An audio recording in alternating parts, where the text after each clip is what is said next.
We've been very involved in a debate about a project on Oxford Street in London for M&S, and there's been a discussion about whether you should retrofit the existing buildings, and we've taken the slightly contrarian view that a new building is the more sustainable route. What I think has been interesting is the growing awareness of the importance of embodied carbon, and I think as a profession we've got a lot better at understanding the impacts of what we do. And on that example, we measured the embodied carbon for a refurbishment and for a new build, and we concluded a new build was the right way to go.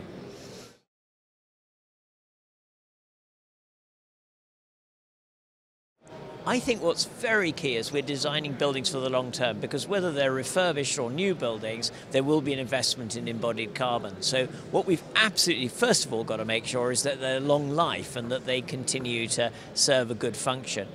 I think a lot of that's about being generous, about generous dimensions, about robust, simple structures that can accommodate change. And what we want to do is make sure that the buildings continue to serve a useful function in the long term. Why we love coming here is the global reach of WAF, and we know a lot of the players in London, but we know a lot less about how people are working in Iran, which was one of the winners in our category, or working in China. So it's global and the ambition is very, very high.